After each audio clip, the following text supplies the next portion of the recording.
La chronique, pas le choix d'en parler parce que c'est le gros sujet de l'heure dans le monde des médias, la désertion de plusieurs annonceurs de Radio X. Lundi, Régis Labaume annonçait que la Ville de Québec allait cesser d'annoncer à Radio X parce que la station fait la promotion de l'opposition aux mesures sanitaires. Plusieurs annonceurs ont ensuite emboîté le pas. Pizza Royale, Hydro-Québec, Mercedes, Calinette, j'en passe. Régis Labaume a reçu des menaces de mort même par la suite et Radio X a aussi envoyé une mise en demeure à M. Labaume vendredi. Ça a l'air qu'il trouve qu'il ne devrait pas être libre de dire ce qu'il veut, M. Labaume. Ironique, comme dirait Alanis Morissette. Évidemment, comme c'est toujours le cas dans le monde merveilleux du populisme snowflake, Radio X s'est mis en mode victime toute la semaine, dénonçant la campagne de dénigrement de cette radio pourtant adorable. Radio X est le média le plus sain au Québec. Voilà. Rien de moins, Jean-Philippe. Le plus sain, le seul ouvert à toutes les opinions, selon lui, c'est qu'ils sont super gentils à Radio X et Jeff Fillion comprend pas pourquoi personne veut aller faire d'entrevue là-bas. Surtout que, selon lui, c'est faux qu'ils encouragent les complotistes. C'est une histoire inventée par les médias. Ils n'ont absolument rien. C'est un narratif. Je sais exactement comment ça fonctionne. Tu prends un liner, tu frappes dessus, tu le répètes, tu fais des gestes en conséquence et ça donne ce que ça donne. Oui, c'est exactement comment ça fonctionne. C'est son pain et son beurre. Et parlant de narratif, dénoncer le faux narratif, c'est devenu le narratif de Radio X. Cette semaine, on dirait que Denis Gravel a reçu le même script que Jeff Fillion. Un faux narratif peut devenir la vérité pour la plupart des gens. On prend une affirmation qui est fausse et on la répète, et on la répète, et on la répète jusqu'à ce qu'elle devienne une vérité.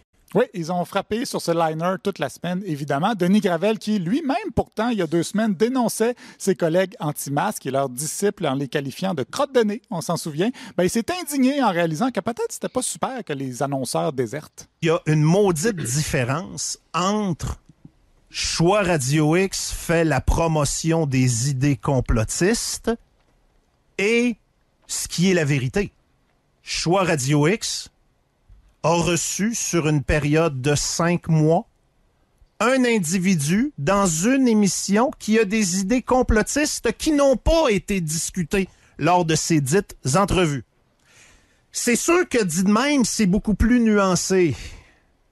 C'est aussi la vérité. Non, ça, c'est la vérité alternative de Denis. Oh, il parle seulement shit. ici, il parle seulement du conspirationniste Alexis Cossette-Trudel, celui qui pense que Lady Gaga est cannibale, qui a accordé 2 entrevues à Jeff Fillion, effectivement. Fillion qui l'a d'ailleurs présenté comme un génie, qui l'appelait mon ami.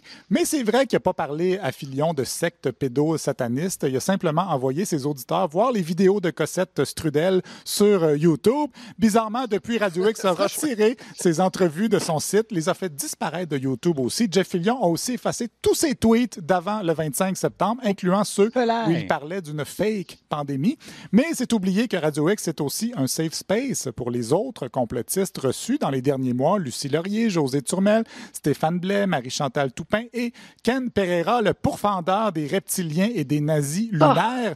Tout, nous dirait Moret. Pereira, il est même plus dans mon émission. Ken qui est plus dans le show, mais là, ça a l'air qu'on continue de répéter. Il est régulièrement dans l'émission pour nier. Alors que t'es dans l'émission pendant quelques saisons, quand même, n'est plus dans l'émission dans la présente saison. Il n'est plus dans la présente saison. Faut croire que la nouvelle saison a commencé la semaine passée parce qu'il était là il y a 2 semaines, toutes les semaines depuis 1 an. Ken Pereira aussi, d'ailleurs, ses chroniques, disparues du site de Radio X.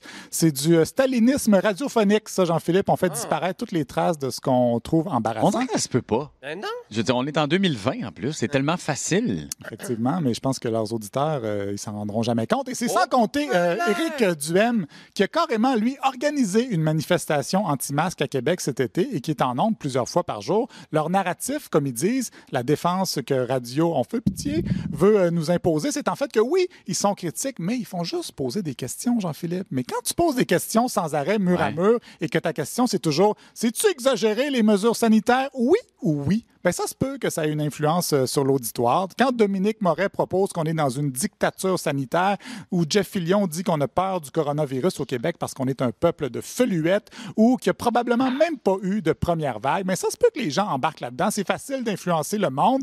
Ça fait 1 mois que Jean-Sébastien dit qu'il fait plus court, même si c'est faux, et le monde le croit. C'est vrai que je fais plus court? Mon Dieu, vous êtes complètement fou. Ouvrez votre micro ou approchez-vous, Jean-Sébastien. Donc, c'est vraiment la stratégie de Donald Trump. On se fout de la vérité qui est pourtant vérifiable en réécoutant les émissions et on crée notre propre vérité. Et est-ce que ça veut dire que les auditeurs de Radio X sont tous des imbéciles? Bien sûr que non, malgré ce que Benoît Dutrisac de Cube Radio pense. Ben, tu peux pas mettre tous leurs auditeurs dans le même panier, je veux dire. À peu près, oui.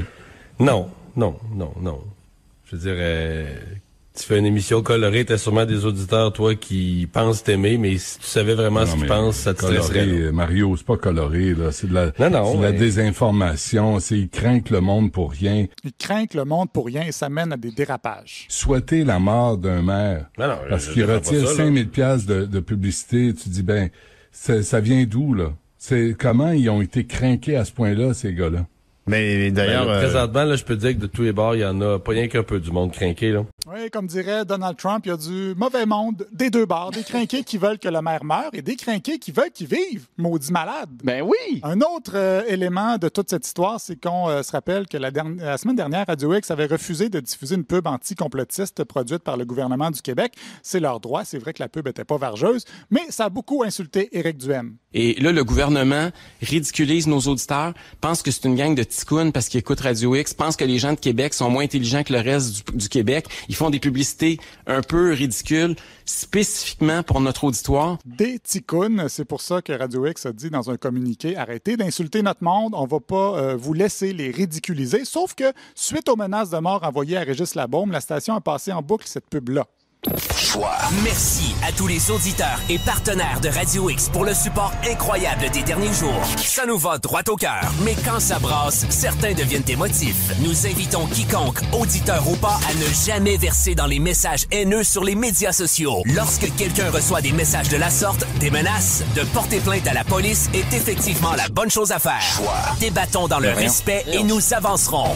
Réglons la pandémie, soutenons l'économie locale. Nous sommes avec vous. Choix. Nous sommes Radio X. C'est pas le bon ton. Ça n'a pas de bon sens. C'est insultant que le gouvernement fasse une pub qui laisse entendre que nos auditeurs sont des ticounes, disent-ils, avant de faire eux-mêmes une pub qui laisse entendre que leurs auditeurs sont des ticounes. Hey. Mais Oui? Ben non, bravo. Je vais laisser quand même le mot de la fin à François Lambert, qui à Cube Radio a expliqué qu'il collabore, lui, à Radio X, mais ne l'écoute jamais, avant de résumer très bien toute l'histoire. Radio X, le propriétaire, lui, il entend le contenu. Lui, il décide de donner sa ligne éditoriale, de laisser aller ce genre de contenu-là. Lui, il sait, là.